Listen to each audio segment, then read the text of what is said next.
Hello and welcome to the mid-month Great British Mickey Waffle Show. My name's Claire, and this is your show for the middle of December 2022. It's near Christmas. It's very exciting.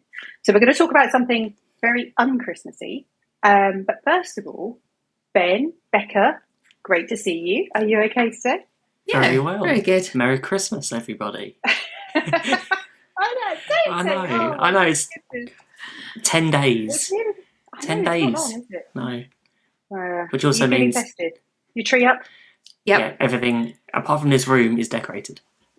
Fantastic. So, And and we'll have a few days and due till to a we... bit of magic, the 1st of December show, we'll see lots of decorations in here. So you can. Oh, well, there we are. time That's travel. Disney magic for you. Yeah. isn't it? Bit of Disney next time magic. You borrowed my time machine. Yes. Yeah. So today we're talking about a subject that, for me, is something that I was thinking about prior to COVID. So for anyone who's listened to the show for a while, you'll know that back in 2020, we had a plan to go to visit the west coast of the US and also over to Hawaii. Because Morgan had just finished school and we had this grand plan of this massive trip and we had flights booked. And then the inevitable happened that we all know, and this kind of virus thing hit us. And unfortunately, COVID scuppered all of our plans. But I still want to do this trip and I still want to go over to the West Coast.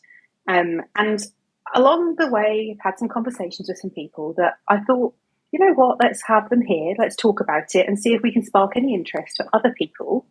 Because I think in the UK, we're very keen to go to Orlando. Lots of people go to Walt Disney World, but actually there are other places to visit which have a Disney connection and have some out and out Disney things, but they may not be a park. So we've got some guests with us today. First of all, we're going to bring into the Great British Mickey Waffle fold Robyn and Simon Watson from Watson's Do Disney. Hey, Robyn. Hey, Simon. Hello. Hi. Great to see you. Are you well? Yeah, we're good. All We're good, yeah. We've got some first-hand recent experience, so I'm I know. excited. I'm very jealous. And are you ready for Christmas? Well, I'm a bit nervous. We don't have our tree up yet, mainly because we have 2 kittens who I think will probably pull it over, and I'm just nervous. I'm just nervous. Yeah. I'm itching to get the Christmas stuff out, but hopefully it won't be long. Just leave it to last minute and then it'll all be okay. Just put it up a day and then take it. You need to but gradually introduce them to the tree. Because you never know. Right. like a cats twig are at a time. Yeah. branch at a time, Yeah. or maybe an ornament at a time. And then So put the tree up Then slowly decorate it one light up. Ugh. and then put the lights on. Non-breakable ornaments only. Yeah. Yes, I think there's going to be no breakable ornaments this year. That's going to be the rule. Nothing breakable or sentimental value. Absolutely. Yeah, that's it. All the Disney ornaments just stay in the box. Yes, For just for this another year. year. Exactly. So yeah, you've only just come back from like a couple of months ago. You've come back from going to the West Coast and to Aulani. So this is all very recent for you. I know you've been before, but we can have a chat about your most recent trip. But no conversation about San Francisco Bay Area would be complete without our next guest, because I believe he knows it quite well, and has also been to Aulani. So, against my better judgment, welcome Jason Canapp from Here with the Magic. Thanks. I bet you've never had an intro like that. Oh, yeah, probably the last time you were here.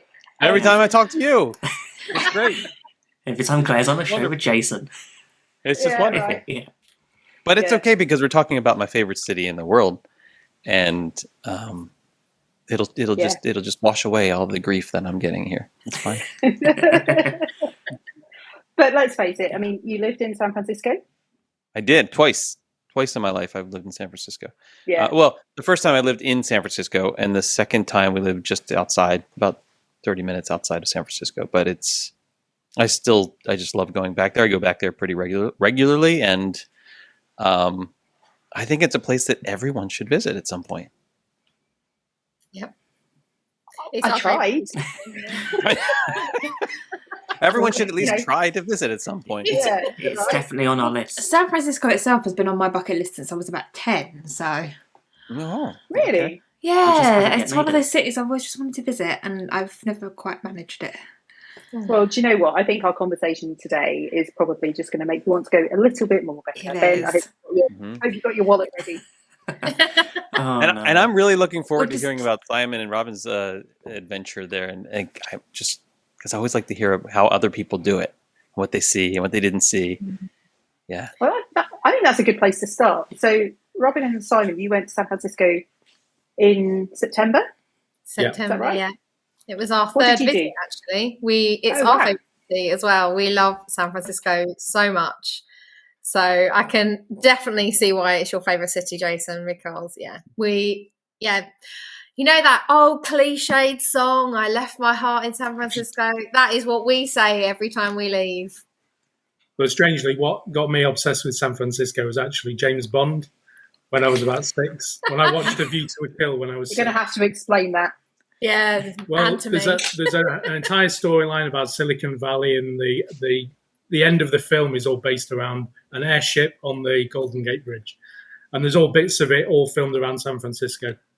So that was the movie that got me interested in San Francisco, was seeing San Francisco Bay on the movie when I was 6 years old. So it's always had that place. Did it definitely live up to the hype? Did it live up to your expectations? Absolutely, yeah. And it's one of those cities where so many movies have been filmed there that you I don't know, immediately feel like you know it. You see, like it just feels familiar. You feel like, wait, how do I know this place? It just feels comfortable. I think it's of all the American cities, it's probably as close to a European city as you get here. In terms of its diversity. We noticed that. Weather. We always said it feels like a European, I think because of the demographic of a mixture of cultures that live there. I think you get quite a European cosmopolitan feel to it. More, very different to LA and different to a lot of East Coast American cities. It just feels like, I think a lot of Europeans would probably feel quite at home there. There's something that they would recognise from their own culture, I think, in that city. It's relatively walkable. It's from a size standpoint, it's not a large city geographically speaking. You don't want to walk from one end to the other. It is hilly, although you can actually avoid the hills so you know where to go. But the hills are part of the fun. The hills are part of the fun. Cable cars at the top. Cable cars at the top. Exactly right. You can. There's some hills. There's some streets that are so steep that the sidewalks have stairs built into them. Yeah. Oh wow. And it's really cool. I don't think you could do with that. What, if you're not a stairs? fan of stairs. I'm going up would be fine. It'd be going down I'd have an issue with. Yeah. But the mass transit system is pretty good too. In terms of, the cable car system is not the one you want to rely upon. That's really more of a tourist thing.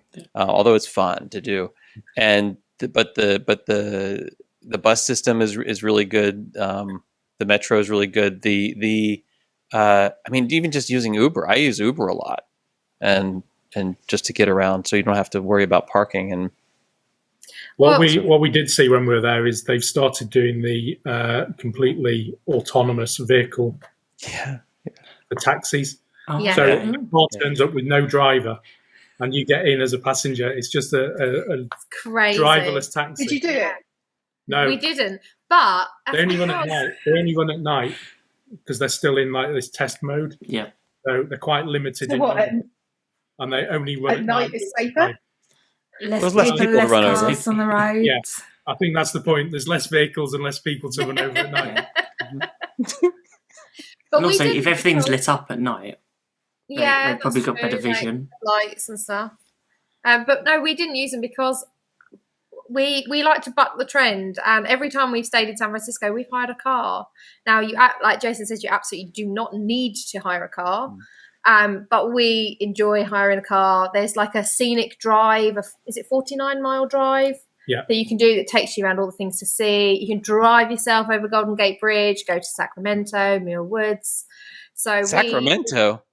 thinking Sausalito. Sausalito. I was going to say, if you go to Yeah. San Francisco and you go out to Sacramento, you're doing something wrong. Yeah, no, Sausalito. Sausalito. Sausalito's They're lovely. similar names. They're similar names. But you can also take a ferry. You can take the ferry from the ferry terminal over to Sausalito and over to and driving up into Marin. I mean, there's so many side trips you can do into Napa, right? You can like Muir Woods, Muir Beach. It's so wonderful. Yeah. So we'll talk about all the things. Where do you want to start? Where should we? How do you get there? How did you get there? Obviously you didn't. Both. The food is the best thing about San Francisco. That's one of the things to keep going back. Food? Yeah, the food. Yeah, I think the food in San Francisco, the massive, diverse range of food is quite phenomenal. And the fact that you can only there's a is it a law? I don't know if you call it. Yeah, there's a limit on chain restaurants. They cap the number of restaurants they can have within the San Francisco district to stop them being too huge. So I think it's capped at 7 or 8 locations that they can have within that particular region. So it gives before they have, it keeps a lot more independent restaurants there. That's cool. Yeah, that's really good, actually. That's amazing. Yeah, what are some of your favorite restaurants? Oh, well, I do like an Ike's sandwich. Ike's is an institution of sandwiches there. Yeah, I like an Ike's sandwich. Where did we went to? Was it the China district? And we got some pastries. Was that where we were? King's Bakery. It was near Golden Gate Park. There was like a little Hong Kong bakery, which we had memories of when we were in Hong Kong. So we went and had pastries there. There's I remember the first time we went, I saw a BuzzFeed article on Facebook about a month before we were going to San Francisco, and it was top patisseries to eat in before you die. One of them was in San Francisco, so of course we had to go. Yeah. Right. Oh, is that the one you want to? BuzzFeed is telling you, so you must do it. And it was B as in just the letter B patisserie, and it was so good. And we've been back on every trip since, at least once. Wow. I'm looking it up now. I'm bookmarking it right now. Yeah, put it in. Yeah. We went and we had pastries there in the cafe area. It's in Pacific Heights. It's right by. Okay. It's not far from the Mrs. Doubtfire house. Yeah. But yeah, we ate pastries in there in the morning. We took a box away and we drove to the top of Twin Peaks and looked out and then ate more pastries. They were supposed to be for tomorrow. They were for breakfast the next day. For tomorrow. Yeah. They made an hour in the car before they were eating. And Twin Peaks is this area that's it's this hill that it's kind of, there's lots of hills in San Francisco. Some neighborhoods that are named after the hills. And Twin Peaks though is this area sort of kind of south of the center of the city, and it's like the big hill that you can see from all over the place, and it's where they have television towers and radio towers and such up there. But the overlook is just gorgeous, really just special. Beautiful, especially if the fog rolls in, and then you kind of like you're looking down on the fog covering part of the city. It's really beautiful. Yeah, but you do need a car. Yeah, you need a car. Need a car. Yeah. Even if the cost to park it. Every hotel in San Francisco is astronomical. That's the kicker, and that's why I typically like to. When I live there, I'm driving in anyway. I would park and then I would use Uber from there. So I would that way I kind of run a hub and spoke system. And when I've stayed in the city or near the city, I would do the same thing. I would just the car was there for making trips outside of the city, or to go places like Twin Peaks or something where it's just easier to get to by car. But I would use Uber or public transit otherwise. How long did you stay for? We usually do 4 or 5 nights, and we always come away going, we should just have one more night, just one more. We always feel like that. I honestly, I feel like I could spend sort of 10 days and I wouldn't run out of things to do. I definitely wouldn't run out of places to eat. But when we flew, we actually arrived quite late, so we didn't. It was 9 o'clock. Yeah, by the time we took a late flight. I didn't realise, or in the past, whenever we've flown west to the US, the flights are usually during the day or in the morning, where this flight was at 4:30 in the afternoon. So we had all day to sort of finish the packing, that sort of thing.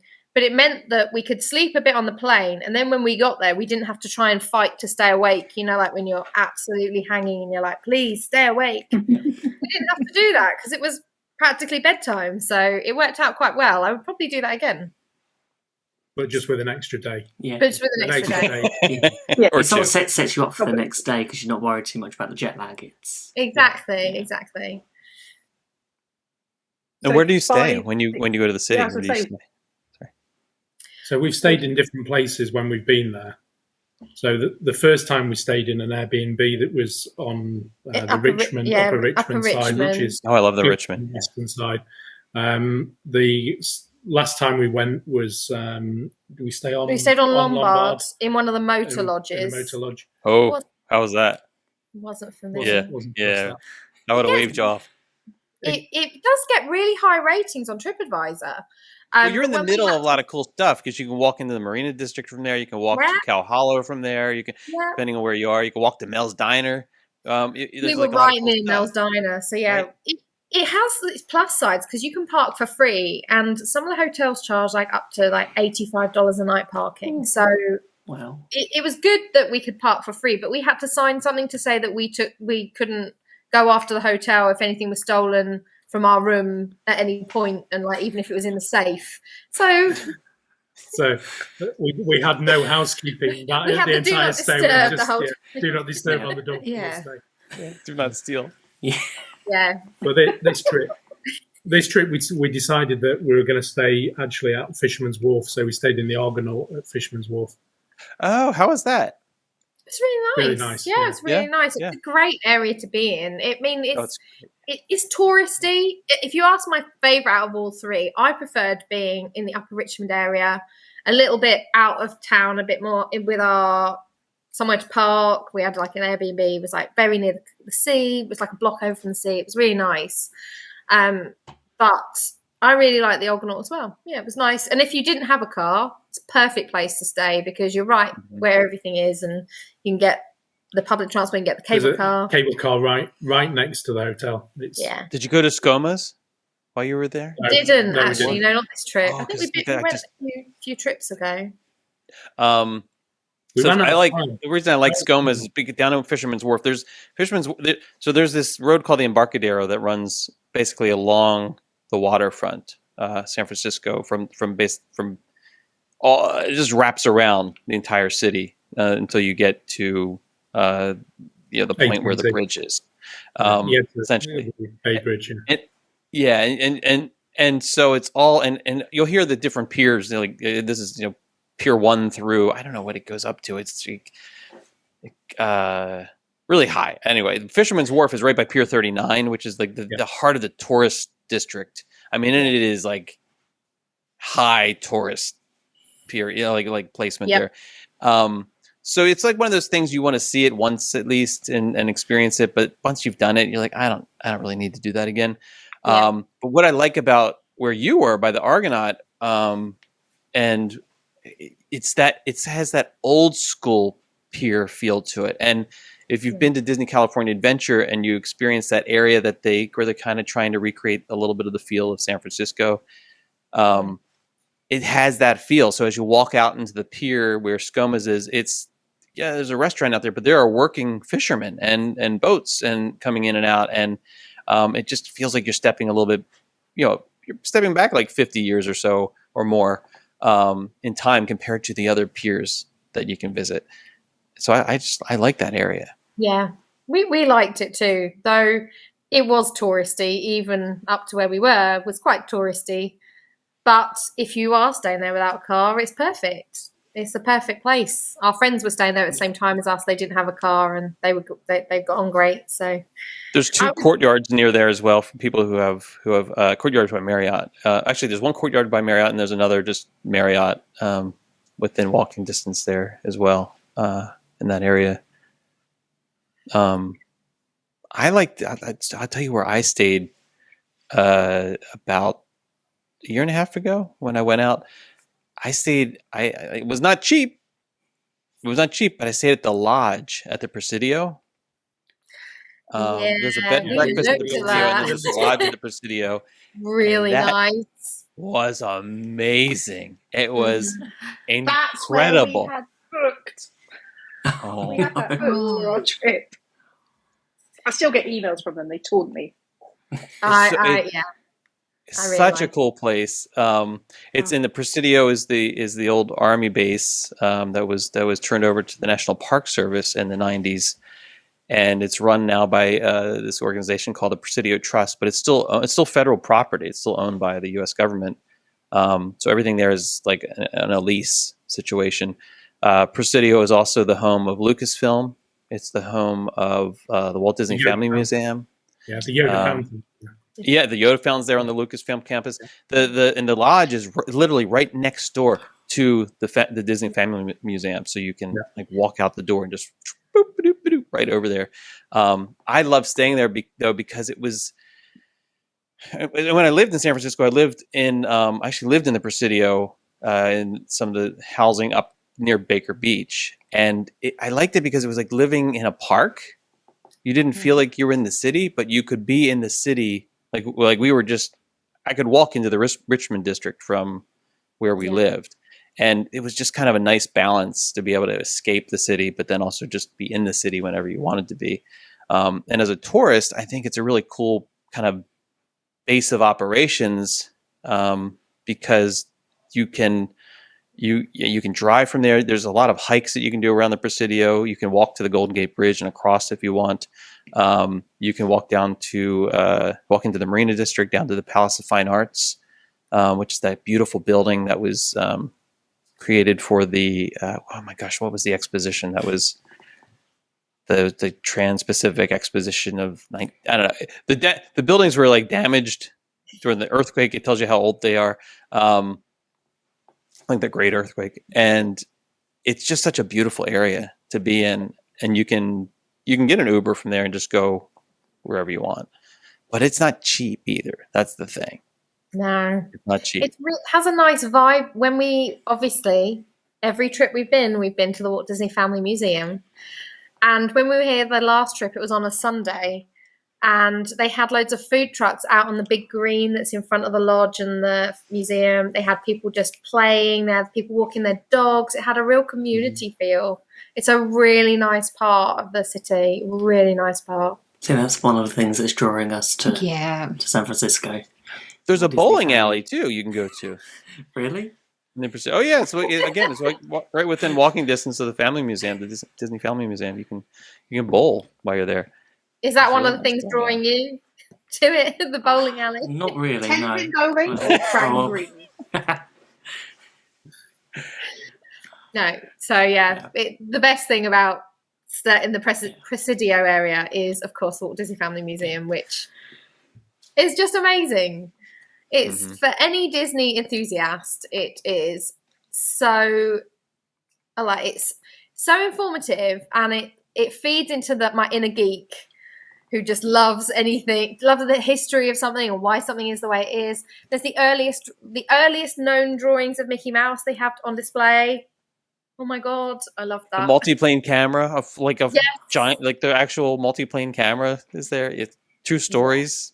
Yeah. There is that much to see though, that I always think that by about 50% of the way around, I'm so overloaded with, like, there's a lot to take in. Yeah.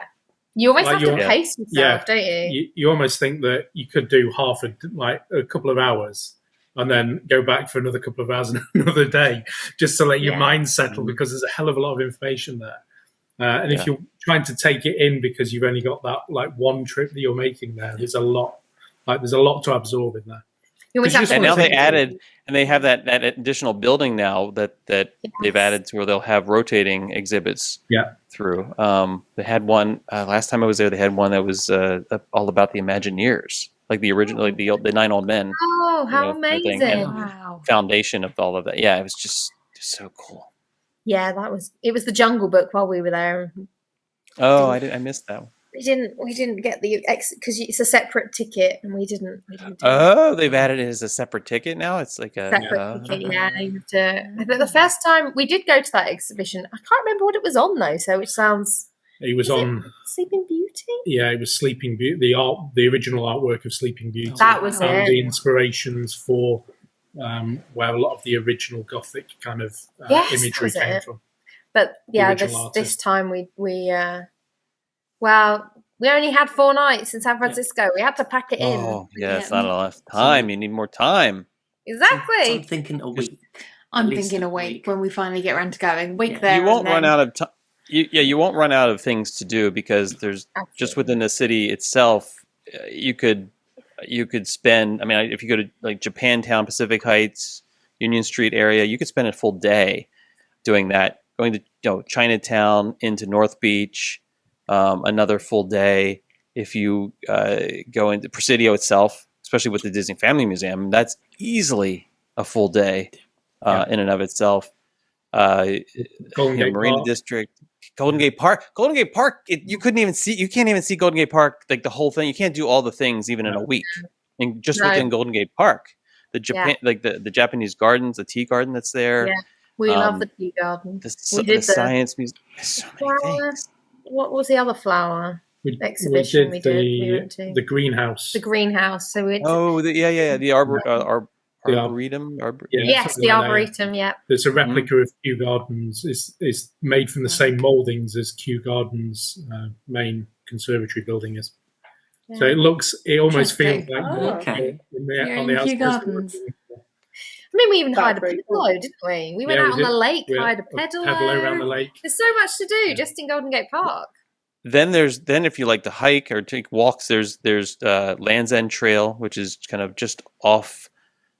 Just kind of north of the Presidio on the Pacific coast there. You can drive down to Fort Funston, which is a place. It's like a giant.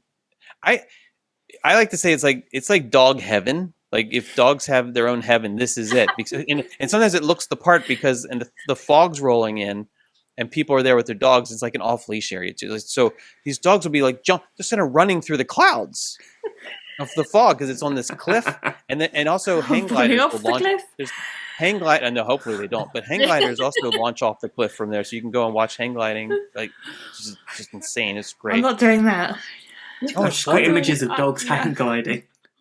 And then you can drive. That's the graphic. That's the graphic for the episode. Is it hang gliding dogs? That's not going to draw in the listeners. All dogs go to heaven. Thinking of that, right? Yeah, but not in that way. Hopefully. With Alcatraz. Yeah, Alcatraz. I would love to do. You do need to plan in advance to do it. You need to book your tickets for that well in advance because you can't just show up and do that. But the self-guided tour of Alcatraz is amazing. You get little headphones and they do a night tour. Wonderful. I've never done the night tour. I want to do the night tour. Maybe, yeah. Oh, that sounds amazing. I'd like to do it at Halloween. I'd like to do the spooky one. You mentioned going over to Sausalito too. There's some amazing places to eat over there. We ate the first time we went over there. We ate in this little bar, and most of the seating is outside. It's called Bar Bocce, I think is how you say it. And we sat outside underneath a pergola as the sun was setting, with like twinkly lights around it, and it's like pizza and stuff. And my friend, you're right in the marina area in Sausalito. I've eaten there. I know exactly what you're talking about. Yeah. 5 years ago. It's been 5 years, but it's so nice. Yeah. And it's more locals that seem to eat there because it's a bit further along than all the like tourist restaurants. You go a little bit further up, and we had a bad experience there with one restaurant that we just won't ever return to. It's the only time I've ever been on TripAdvisor and left a negative review. I'll put it that way. Oh, I think I put that in the show notes. Avoid this one. It's called the Spinnaker, which it looked beautiful. It's like out on the water. So you go down a jetty, and the restaurants on there, just like beautiful views. However, I will not go into detail. However, to say we were both horrendously ill with food poisoning, and no more will be said about it because we don't like to talk about it. And I wouldn't. It's also I think compared to what else you can find there, like we've talked about, I think it's way overpriced too. It's not. And that's the thing about San Francisco. Like even one of my favorite restaurants ever is Gary Danko, which is in San Francisco, near kind of close to Ghirardelli Square. Yeah. Gary Denko is Michelin rated, like award winning. John Beard, like it's got like it's amazing, and it's kind of this like fusion, like American French, 5+ course experience kind of thing. But even now, like 20 years plus after it's open, it's still cheaper to go there than it is to go to to Kumite, which is going to reopen next week in Epcot, or some of those other places. Like it's like you can find good deals on amazing food, and like in the Richmond district, there's so much great ethnic cuisine that can be found. Just have to get out into the neighborhoods. Union Street neighborhood, it's another good choice to go and just like shop and go to some of the little restaurants there that are family owned and family run. And they're relatively cheap. Like if you're used to paying for Disney meals, you'll be surprised. Like, wow, this is actually pretty affordable. San Francisco is an expensive city, but the food actually isn't that expensive. You just have to avoid the tourist traps. Yeah, which I think we do most of the time. However, though, we did this one time. I really wanted to eat this restaurant out on the water, but we won't talk about it. But Simon was desperate. I'm not a huge Mexican food fan. You are, or you're not? I'm not. So Simon was desperate to go to the Mission District to have a burrito. He was like, "It's the home of a burrito." Like from a food cart or food truck or something. Well, we went into a restaurant. We parked the car and got out, and there was a man being arrested at the side of the street. So that's a good sign, actually. It didn't start well, and we went in there, and it was very much. You queued up at the counter and told them what you wanted, and they made it for you fresh, and you sat at little stools. There was a lady that was in there going through the bin, which was really sad, like sort of looking for leftover food, which we did actually look for her afterwards because I had too much food and I was trying to find her to give it to her because I felt so sad. So it wasn't in the tourist trap area, should we say? However, but it's good food in the Mission. It was really, really good food. Really good food. And it was the cheapest. It was the cheapest meal. We couldn't get over how cheap it was. And I ordered what I thought were like 2 little small plates, but it turned out I had ordered 2 full meals. So, and it was still the cheapest meal we ordered. Yeah, I love it. I think that you could look if you can only afford to spend 2-3 days there, you can see a lot. If you can spend a week there, you can see even more. You could spend a month there, and it's like saying, you imagine like going to London, right? And someone says, "Okay, how many days do I need?" You need a lifetime. Yeah, you need a lifetime. If you really, it's just there's so much. You'll never see everything. You just have to accept the fact that that's okay. You'll have to go back again if you fall in love with it, which you probably will. You have to go back because you can have so many different experiences. And I mean, you go to the Mark Hopkins and go to the top of the Mark and have drinks. We did that. You can have that experience, or you can go to the Mission District and have a burrito. Yeah. Right. Like you can go do the Fisherman's Wharf and go see Alcatraz and and relive some of the movie experiences in places like that. Or you can go for a hike on one of the trails and the coast, the Pacific Coast Trail. Walk across the Golden Gate. You can have a very relaxed. It's just so much to do. You can have a really I love the idea. I love the idea of that, but that's just not going to happen. What, hiking, walking? I can't. You walk all over. Walking across the bridge. I have no issue with walking, but across the Golden Gate Bridge. You see me on a barrel bridge. How am I going to? No. Well, this doesn't shake or anything. It's just you just walk. I bet it does. It's a gorgeous experience, beautiful experience. You can there's 2 sides. So the Golden Gate Bridge has 2 sides, like pedestrian areas. One is actually for like pedestrians for walking. The other side is for bicycling. So if you have a bike, you can ride it on or across. and that's on one side. And then if you're walking, it's on the other side. I think the walk side is on the side that's the east side, so sort of facing the city and facing Alcatraz, and the bikes is on the other side facing the ocean. Just beautiful, absolutely beautiful.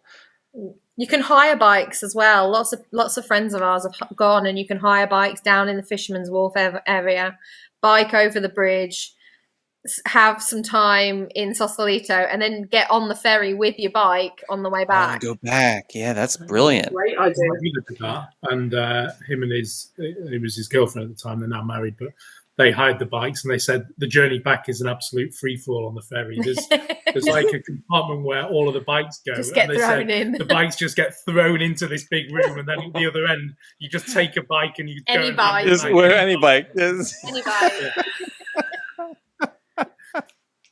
Yeah, we know a lot of people that have done that. That to me is a little bit too much like hard work. So Cycling.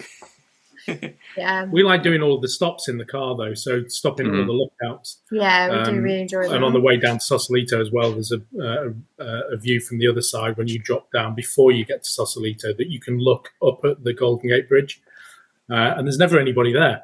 Other than a few fishermen or a few sailors that have taken their yachts out of the little marina there. But the view across to Alcatraz and the main part of San Francisco and the view up to the Golden Gate Bridge is really one of the best views there.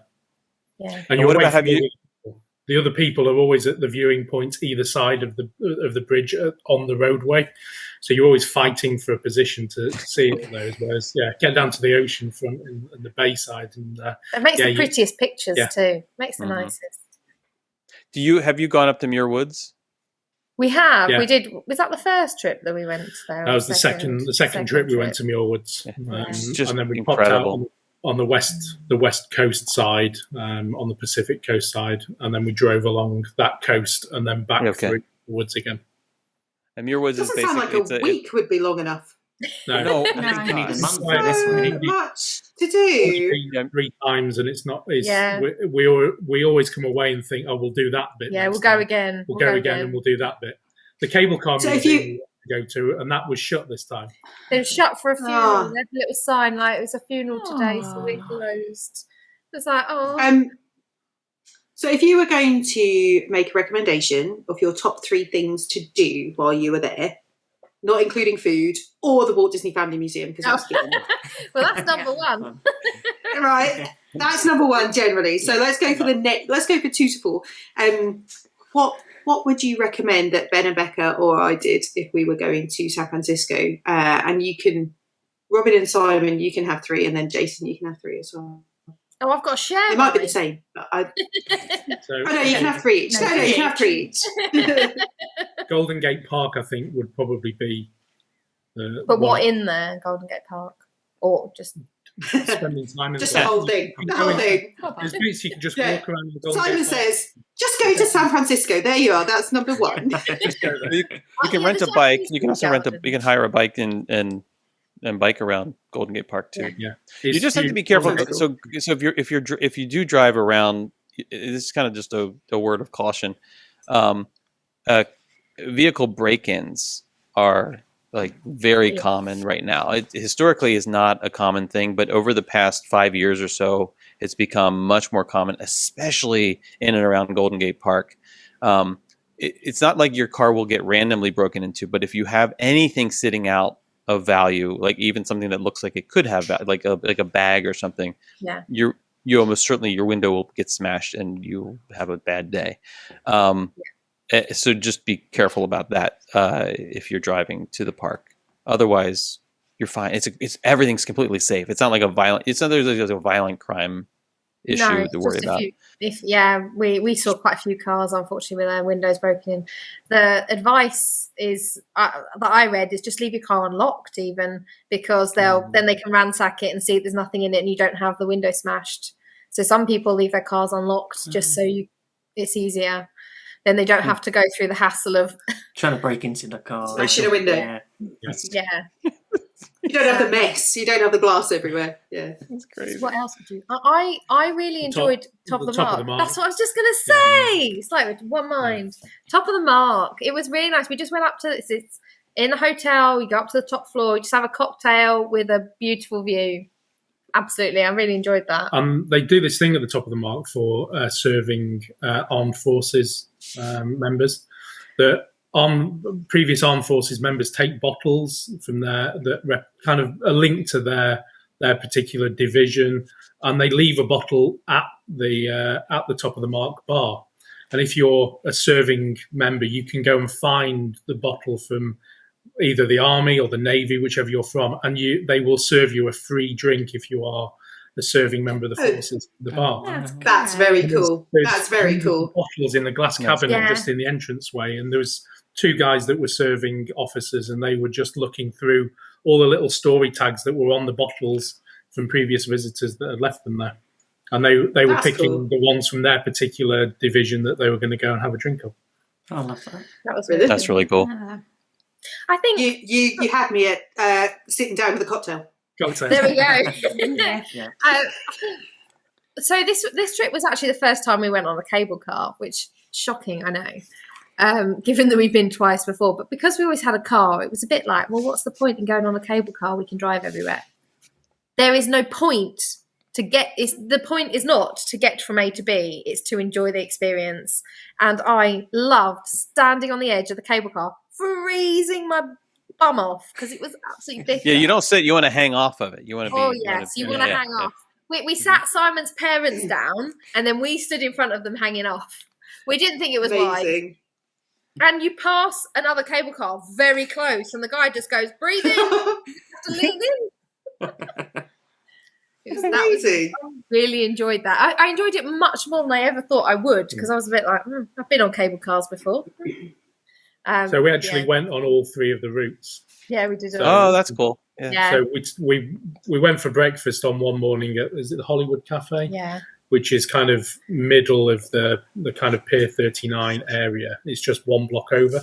And then that is at one end of one of the cable car routes. So we took that route over to Union Square. Union Square, the big. Yeah, and that's the worst end to actually get a tram back, get a cable car back. It was a huge the line queue to at come that back. end was awful. So we actually took one of the tram cars down to the Embarcadero end, and then we got on the California route, which is the financial district and takes you kind of east to west, west to east. So we then went and took that to just near the Mark Hopkins Hotel. And then we got off and then walked down to where the Cable Car Museum, hoping the Cable Car Museum was open. And then we took the cable car back and we came back down to right at the Argonaut Hotel at Buena Vista Cafe. My tip is definitely don't think of it as a means to get around. Just go on it for an experience, even if it's not like we. It's an attraction. As an attraction. That's what it is. Yeah. Didn't you want to sing like trolley show all the way? I may have channeling your inner trolley show. Or she's singing Rice-A-Roni. I don't think you'd be able to stop me singing if I was hanging off the cable car. It was wonderful. Okay, so is that your 3? We had the full lesson as well from one of the cable car grip men. Oh yeah, you explaining all about explaining it. how they grip. Oh wow, how it works. Yeah, that's very cool. Yeah, you just don't realise where the cables are. That there's so like the cable length and where it runs, and that it's the techniques they have to learn to actually get it. They use it and slip it on the cable, and then they grip it, and they just know the routes that well that they're. It'd be really, really difficult for anybody else that hasn't had years of like training to do it. And it was just fascinating watching him explain. Yeah, that's incredible. My dad as an engineer was absolutely fascinated by it. It was just over watching it, and he was asking all the questions. Yeah. So, what's this doing now? Yeah, that's very cool. Is that your 3? I think that's our 3. Yeah, that's our 3. Yeah. All right, Jason. I can't. What would be your top 3? 3, yes, 3 only. Yep. I knew it was good. That's why I let you go second, because I knew you'd find it harder. I mean, I think you said you can't say the Walt Disney World Family Museum, the Walt Disney Family Museum, but we can. I think the Presidio in and of itself, like I'd say spend a day there, just seeing everything and walking around Lucasfilm. If it's a weekday, you can get into the lobby of Lucasfilm. It's open to the public. You can see like the cool little, they have like little figurines. They have full size costumes. They have like it's just a cool place to wander around, and down into Palace of Fine Arts area. There's lots of really cool walks and hikes you can go on within the Presidio itself. I know you said don't mention food, but they mentioned Top of the Mark, so I'm going to mention the Presidio Social Club, which is a really cool place to get a drink and eat, and something that it feels straight out of a movie. I think it was closed when we were there. It was closed? Yeah, I think it was closed, and because I think they were on like random operating hours after COVID. Oh, yeah, yeah. So that would be one. Two, I guess. I think in terms of like touristy things to do, Union Square is kind of a cool spot to like the Apple Store in Union Square is great. So it's a fantastic. I know it's weird to say, "Hey, go to the Apple Store," but somebody like Ben would love that. I was going to say, absolutely. Yeah, that's true. Totally geek out. It's one of the best Apple stores I've been in, other than maybe the one in Manhattan. And then you can. It's an IT city, though, isn't it? So it's filled with like the Oracle stuff, Autodesk based now. It's like it is an IT place to be. And then you can walk from there. You can walk, through the gates of Chinatown, right from Union Square, and then walk. I would walk all the way along Chinatown and stop in the stores. Because it is an authentic Chinatown. It is, people live and work there, and that community serves its community. There's schools there. It is you are immersed in another kind of another world in a sense, and it is you don't want to miss it, and it's very walkable. And at the end of it, you're in North Beach, which is kind of like the Little Italy. And you can go see where Joe DiMaggio and Marilyn Monroe got married, and the park, Joe DiMaggio Park's right there. And so I think that whole, like, I know I've named like three things in one, but it would be like that stretch. That sort of one like walking stretch there would be the other one. And then I'd say go, get out of the city, like get, and pick your poison. Then if you want to go south. And visit and drive along the coast down to Santa Cruz, or to Monterey even, and go to Monterey Bay Aquarium, or go north, go across the Golden Gate and go north and go into go see Muir Woods or go up to Napa, like sort of get out of the city a little bit. They take one day to like pick one to do, because you could also drive down the Silicon Valley if you want to really geek out, Ben. You can go down. You can take you visit Facebook or Google. You can get into Google has a store. Apple has a store. Like it's like anyway.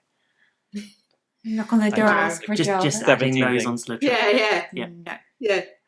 You can always drive. It just sounds like what's Levi Stadium? It's where the Berkeley. Go over to Berkeley. You can go. You can't get in unless you know somebody. You can't get on the Pixar campus, but you can certainly visit the gates of Pixar. It's over there in Emeryville. There's so much to do. Yeah. Get it booked. Yeah, it's gonna have to be isn't it? It's gonna have to. Yeah, which year? And that's before you start talking about looking at sea lions, because that seems to be a thing that everyone. I don't know what the plural of a walrus is. Is it walrus? I don't know. Walruses? I don't know. Is it like sheep and it's just walrus? I don't know. I somebody help me. But I've never met anyone who's been to San Francisco and not taken photos of like Pier 39 and the wildlife. It's just a thing, isn't it? Stinky, and it's stinky. Is it? Is it a bit like Venice then? Is it a bit fragrant? Yeah. It is fragrant indeed. Yeah. Oh, you know what? I should also mention another cool place to go. What is it's the Marine Mammal Pavilion, which is off. It's actually a part of their mission there is to rehabilitate. So if they have injured seals or seal or whatever, they'll rehabilitate them there. But they have a public facing side of it too, like little museum area and stuff, and it's gorgeous. It's just kind of west. You go to across the bridge, the Marin headlands there, and then you just head west. And it's probably because of because of the way it winds around there's a lighthouse also out there. You can go visit the Point Bonita Lighthouse. It's probably an hour drive out of the city, basically. It sounds like it's incredibly diverse in terms of opportunity to see different things, which is, if you're going to go and do like a city break, which for us, when we were planning it, we were going to go to San Francisco, I think for 5 days, and then drive down to Anaheim via a couple of places en route.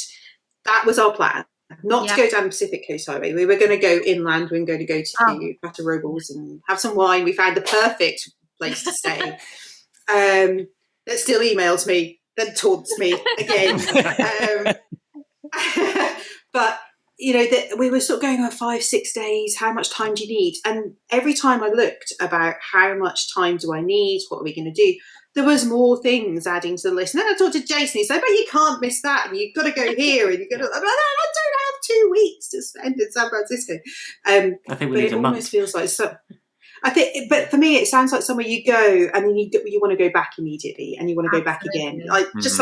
And so to have maybe 5 or 6 days as here's your starting point, and next time I'm going to come back and I'm going to go to these places. I want to do this again, but I want to go to those places as well. And that's what I like. It's nice to have somewhere that you want to go back to, because there's more to see and more to do. So it sounds so exciting, and the food and the drinks and all of the stuff. Time of year. Best time of year I think to go is like Octoberish. Okay. Oh really? It is. Yes. Is it not cold? No, that's the thing. It tends to be the warmest time of the October. Tends to be the San Francisco is weird. The weather there it's because of the peninsula. It gets cold. Actually some of the coldest days can be in the summer. Okay. It's weird. Okay. It's weird. Whereas if you just go across the bay into the East Bay area, it'll be 30 degrees warmer than it is in San Francisco. But it's still a beautiful place. Like any time in the summer is great to see it, right? It's just crowded. It's more crowded then. September is also a good time. October is a great time. November is a good time. It will start to get a little like chillier come December, January, and then it'll start also be drizzly. It's never really rainy. It'll get drizzly. But you have this. Like in the spring is when it can be it can get a little more on the rainy side. And summer, it's never hot. You're never going to find a hot day. People go to San Francisco expecting it to be like California weather. Yeah. And it's not.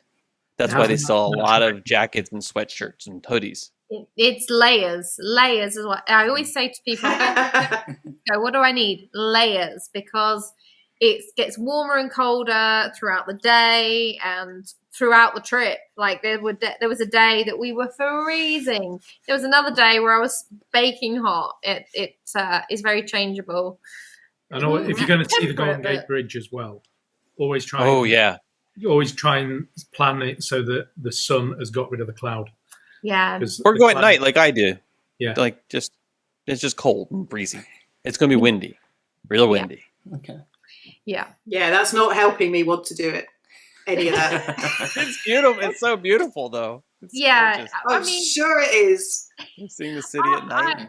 Although I was freezing that one day, it's sunny. It was sunny. Okay. So even though I was freezing, there was beautiful blue skies, if that makes it better. Yeah. Yeah. Okay. Look, Ben, have you booked it yet? Have you been online and booked it while we're talking? No, but I'm just like taking notes and thinking how much is it going to cost. Yeah. Oh, wow. I mean, I know a pretty cheap hotel that's on Lombard Street. As long as I don't take anything that I don't want to keep. You're right. So okay, wait. So I just looked it up. So the average high temperature, the 2 warmest months of the year, are September and October. Okay. That's good because we were thinking September time. Yeah. And the average high in September is 71.3 degrees Fahrenheit. Oh wow! So what's that? Not hot. That translates 20s, is that right? Early 20s. Right, 22. So basically, it's a British summer. Yes. Yeah, but sunny. Wow. Yeah. But sunny. I don't know. This British summer last year was 40. 22 degrees, yeah. It's an average Yeah. British summer day. Yeah. So we'll be fine. Yeah. You just need Yeah. layers because then Yeah. if it's warm, you can take a layer off, and if it gets cold, you can put a layer on. You'll get warm walking in the hills. Exactly. Yeah, that's true. But Robinson, you'll know from it's not a cheap option, is it? It's not a cheap place to visit in terms of hotels, No, attractions. it's You're not going to go for the value trip. It's not. No. It's going to set you back some money. It is. Yeah, even the cheaper hotels are expensive. Even the sort of the motor lodge that I wouldn't stay in again was expensive. It's not a cheap place to go, but it's worth it if you can. It's worth it if you can make it. And if you like the first trip, we teamed it with a Vegas stay. So we flew to San Francisco for a few days, then flew to Vegas, and we found that we could stay fairly cheaply in Vegas. Like there are a lot of hotels there. We probably made a bit of a mistake. We should have done Vegas first because we left San Francisco and went to Vegas and went, what is this? Can we go back to San Francisco? I feel the same about Vegas. That's a whole other show. It's never been on my bucket list. No. Yeah. Well, San Francisco, Yes. I always say San Francisco is one of those places that if you kind of fall in love with it, like I always say I could live there. Out of all of the places I've been in the US, San Francisco is one of those cities that I think I could easily live there. It feels most like home out of any city I've visited anywhere else, other than Hawaii. But that feels like home. Doing nothing. But,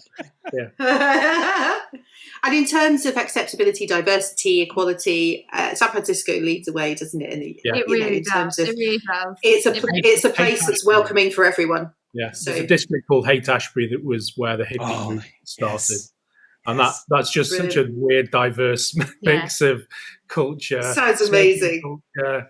Yeah, it's just very accepting. Fantastic record stores there too, Yeah. which I know has come back into vogue. But the music scene there is incredible. Jefferson Yeah, we- Starship, we I think Jimi we stopped on Hendrix. the way through, were we going up to Twin Peaks? I don't know. I think we can't stopped remember and where got we were going. coffee from just a quirky coffee shop Yeah. that there was a small producer making their own roasted coffee beans. Yeah. And it was like all the places in Haight-Ashbury were just that kind of unique edge to them. We saw Jimi Hendrix's old house. What was it? The other, the Great Grateful Dead.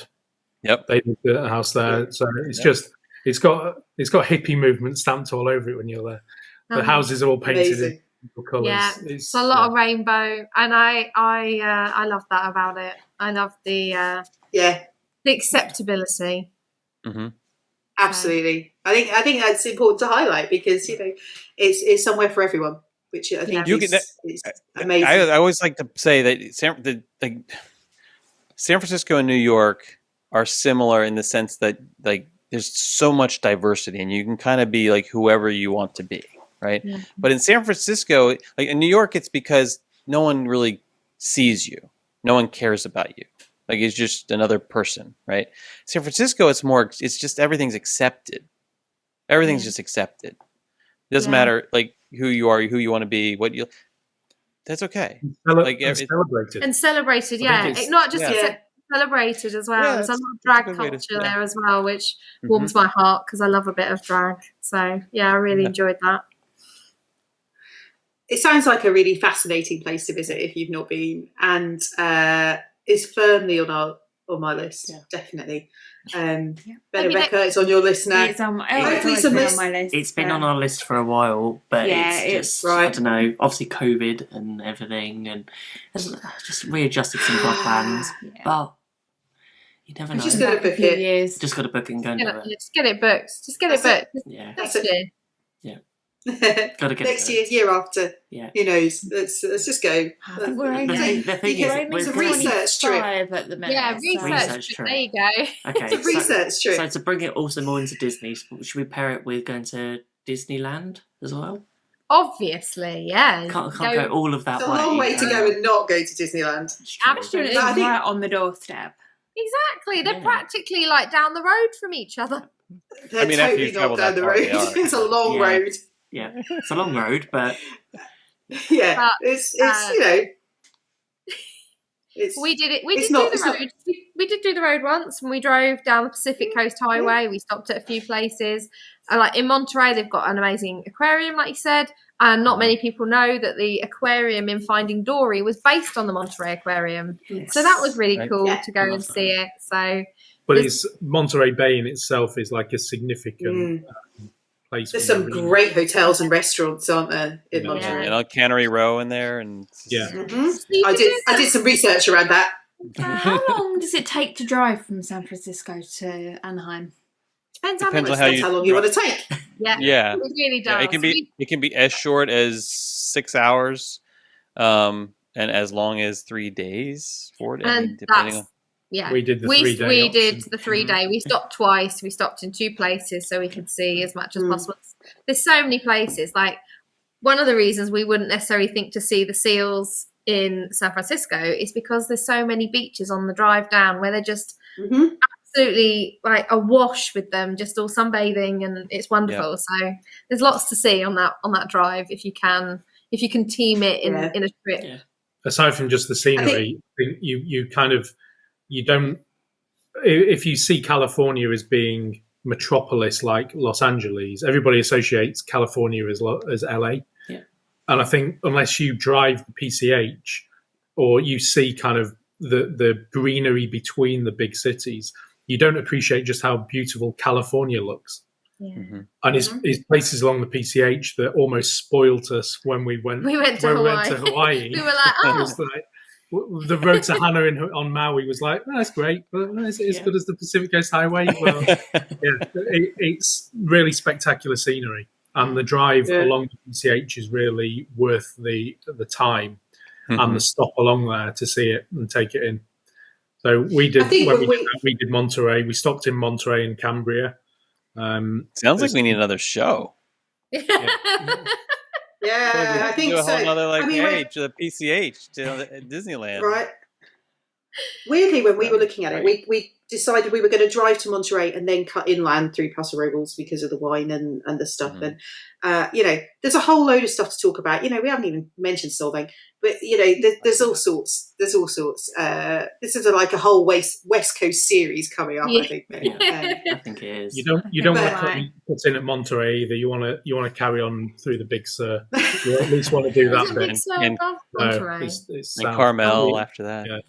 Yeah, Carmel. Yeah, it's just for the Clint Eastwood. You just need a million places. You need a month. Easily. I need a month. I just absolutely.